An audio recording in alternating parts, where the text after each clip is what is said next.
Hello.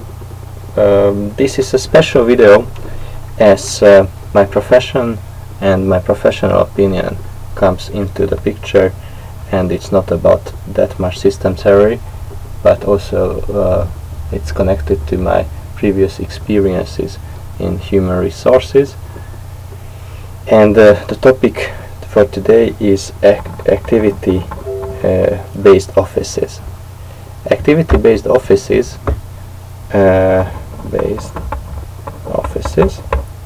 is a new trend in interior design for office buildings and for workspaces, and it's about the main idea is that as at home, this is our flat, we have a living room, a dining room, kitchen, and in different activities are done in different spaces, and these different spaces are organized and interior designed differently.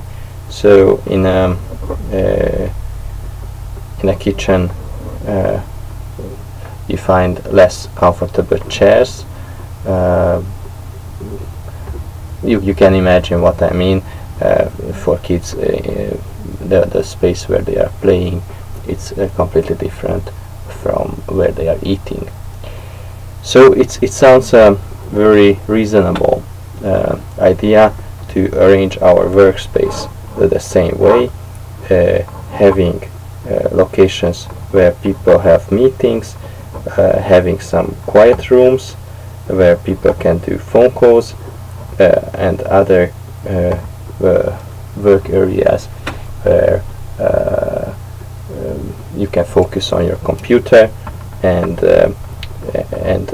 you can work with Excel and Word and other softwares.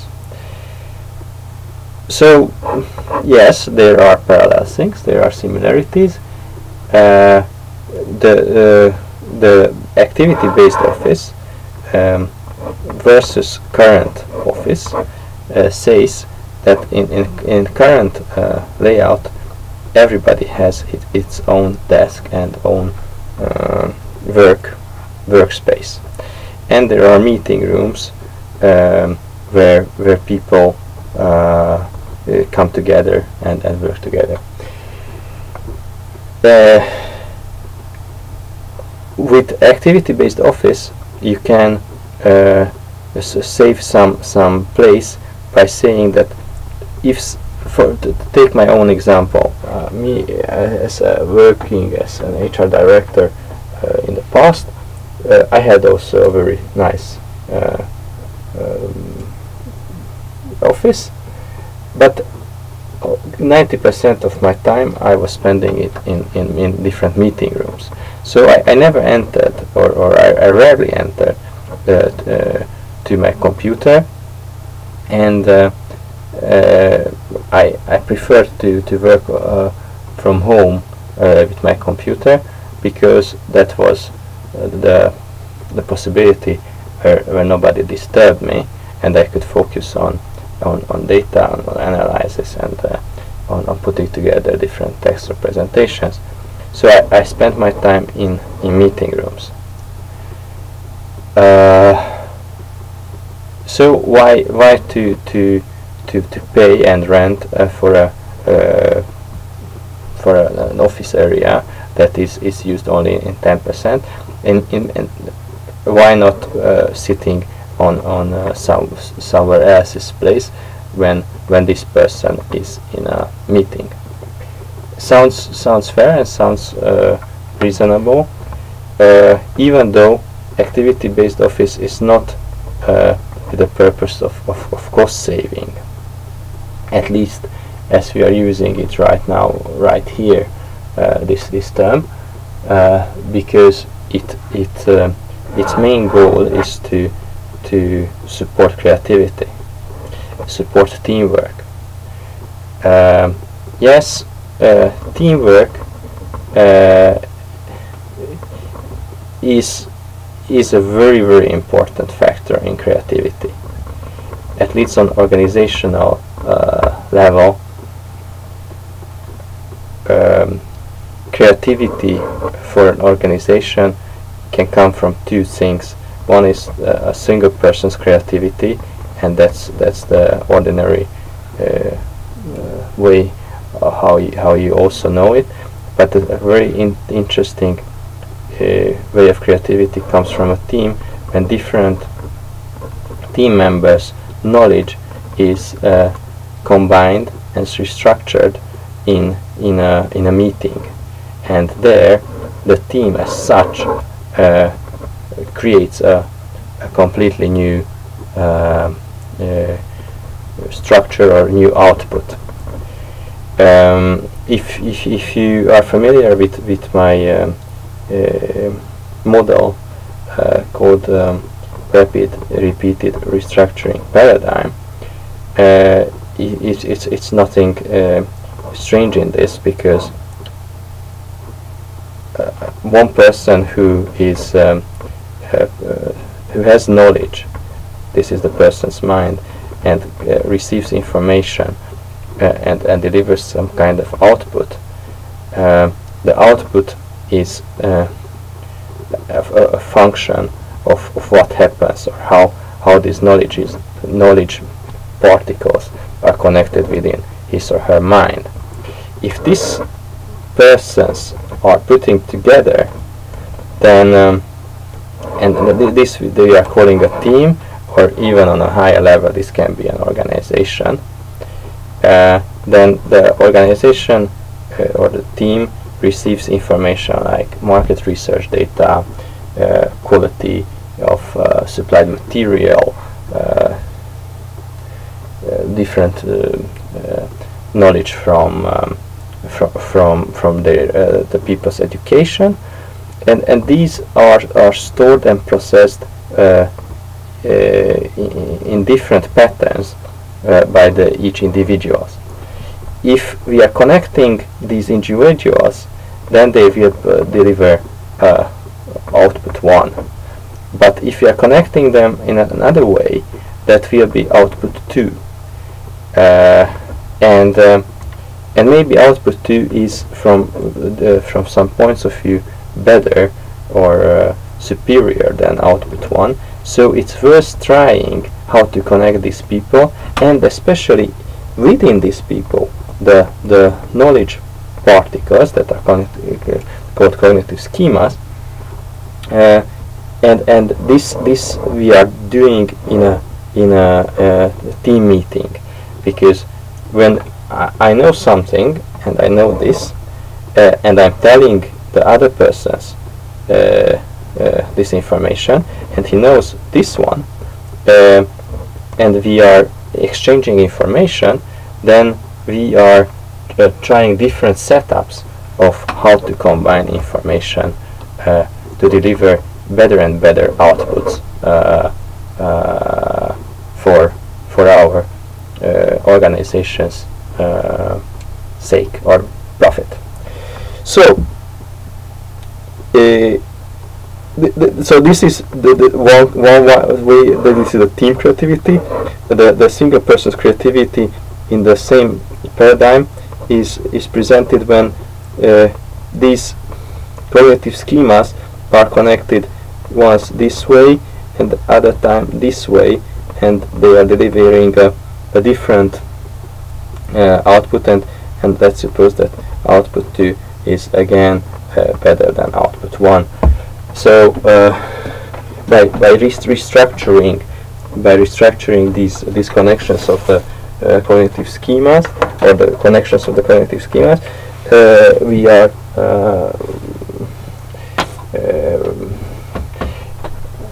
creating a new and a better result.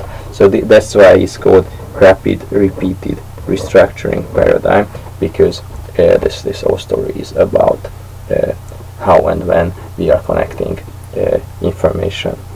But let's go back to the activity-based office, and this introduction, or this presentation about creativity wasn't without purpose, because a good layout or a good interior design of an office makes this this and this team creativity and single person creativity able or creates the best circumstances to do that. But we should notice that even if creativity is the key in the majority of winning strategies at companies, the created solutions have to be also delivered and worked out in details. So creativity in case of a design studio or a graphical studio or when working artists might be, yes, 70%. When architects, yes, this is creativity. But in case of factory, creativity is maybe 10%, has 10% importance, and that creativity is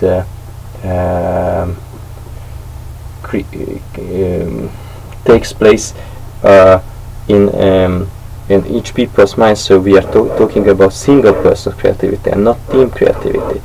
So even if we are defining different types of companies where different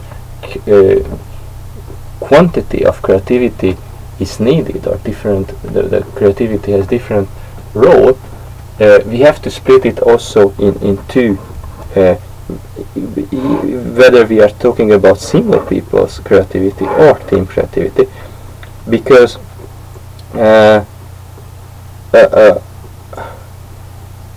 these two scenarios need two different furniture layouts. So for the team, yes, we need Google-like and very trendy, childish playgrounds where people can sit on bean bags and play games while they are chatting. Even though I'm a little suspicious, then if I'm focusing on a game, I'm playing table tennis, then I'm not able to focus on a math problem. But that's my maybe my own personality, who is able to focus only on one thing at a while. But let's suppose that this very trendy with ropes and toys around, extravagant colors, and you can lay on the floor and so on, type of interior design can increase team creativity. Oppositely, a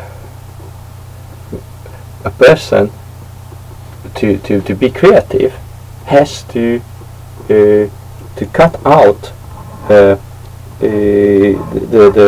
exterior informations and to be able to focus on internal processes.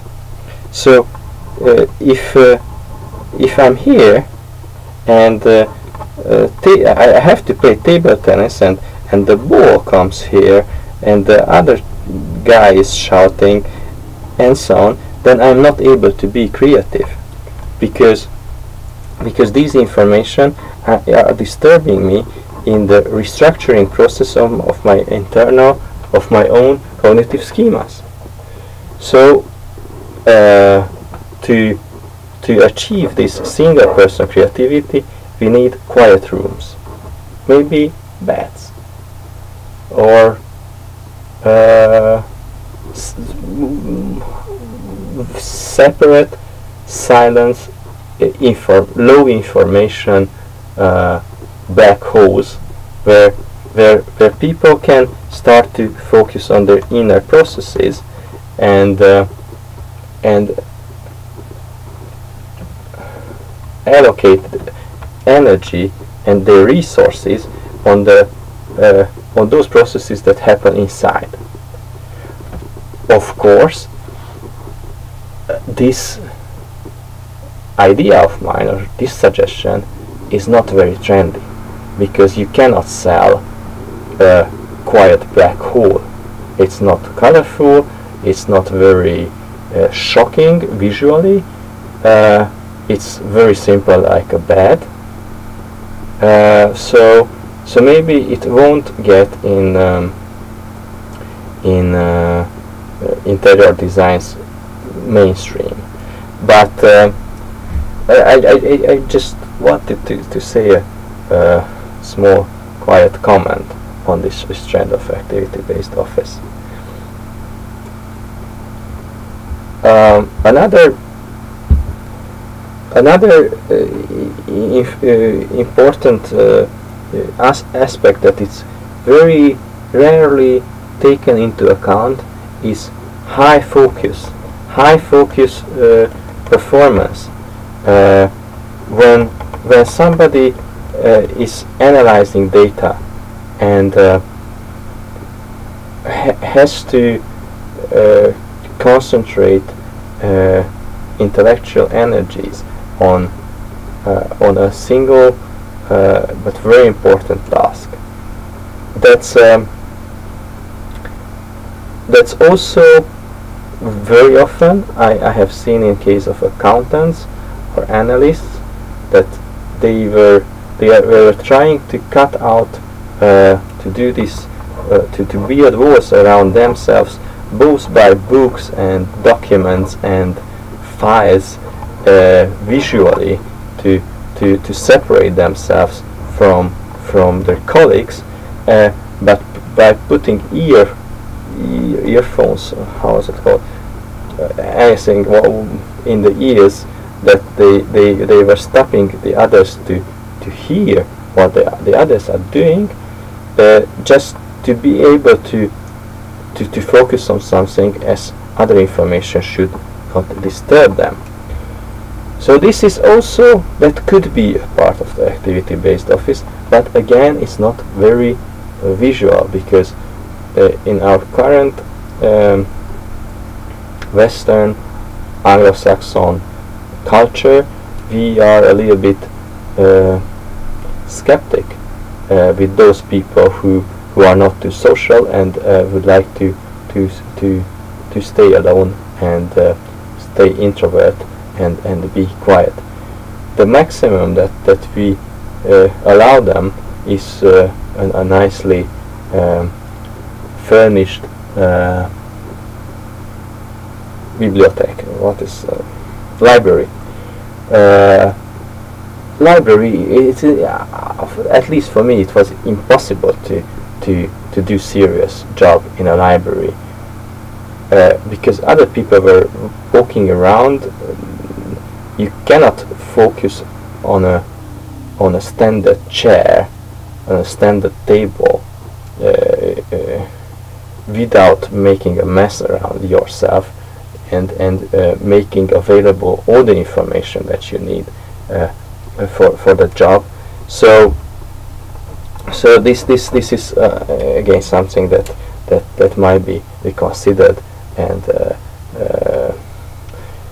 maybe to prioritize some the soul working completely hermetically closed people's work stations, where big walls and soundproof environment makes able this person to do his job. Activity-based offices require, and they don't speak too much about this, but require continuous movement. So you have to move in between these areas, to the meeting room, back to your workplace, to the quiet room, to do phone calls and so on. And you have to, because you don't have a clear location where what is yours, you have to carry like a snail. You have to carry your home the computer, the laptop. Activity-based office fans say, oh, everybody has his very smart phones and very intelligent laptops, and it's almost nothing to carry them. They even get lighter and lighter as we have better and better batteries. But if I have to choose in between moving from a place where finally I found my own posture, my computer is located quite well for my eyes, I have good lighting, I have place for my feet, it's quiet or loud, whatever I prefer, and I have to choose in between moving to another place to maybe find something new, or maybe increase some my performance, or stay in the same place on the safe side and continue what I have done earlier. I won't go, because I have to lift my laptop, I have to find a new Wi-Fi, or get the long cable plugged in, have to take my recharger or charger, and so on. So we think we would like to see as a liberal people that our employees are very mobile, and the whole society is very mobile. Yes, maybe in US people are mobile from their childhood, because for them it's the same to live in Chicago or Texas. But in Europe, people are more conservative, and they are preferring the good old-fashioned places that are working well, and from day to day they are very happy if they finally have built a small nest for themselves where they found homey to stay there. And it's very questionable that one day I will work here, the second day I will start my day, and the third day I will start my day here. No, if I go to an office, I'm very happy to find, even if it's the worst place, but this should be mine, and I should enter every day, and I should be able to focus on my job and not on building up my own environment on here, then next day here, next day here. I know who is sitting besides me here and here, and I don't have to make new relationships that hinders me from performing and to do my job, because I have to introduce myself here, I introduce myself here, chit-chat here, chit-chat start to explain what kind of family I have here and what family has this one, instead of working. Here we know each other, so we say hello in the morning and start working. So activity-based office can be a very good tool for organizational development. When people started to get bored and started to burn out because it's an old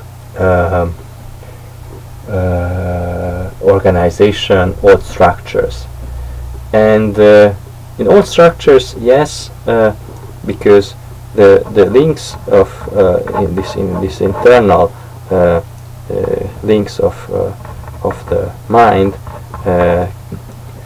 are very rigid, then starts to lack creativity. It's like when you are refurbishing your own flat. From time to time, it's absolutely good idea to to think over, could I do better? Could I have a better environment where I work, or should I change the layout of my room, the orientation of my bed, my desk, and so on? And yes, sometimes people change, and you have to do that. A new child is born, so you have to share room, or somebody moves from home, and you have to have you suddenly you have better place. And in that case, of course, you change, and you in a new environment you perform different outputs, and maybe these outputs are better than the previous ones. And this transformation from ordinary or classic office layout to activity-based office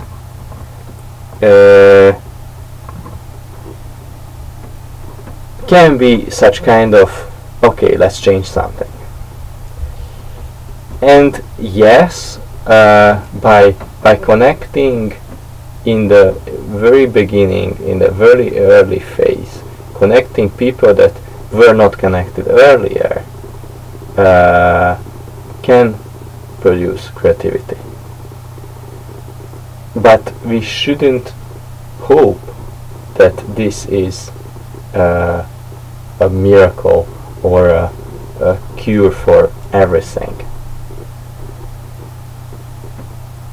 When deciding about activity-based office, first please check or think over how much creativity, because what clearly can support activity-based office is creativity. But first think it over, what type of company you have or you are in. Is creativity that very important, or improving processes, or fighting for better quality, or cutting cost can deliver better results? Okay, let's suppose the creativity is important, then check these two things. You might remember single creativity versus team creativity. If single creativity, in that case, send people home. They should work from home, because the less information abundant environment is home. At least if people want to have to work, then they can arrange their homes as very low information, quiet, and focusing just on the job. If you need team creativity, then yes, please consider activity-based offices as solutions, and be careful and choose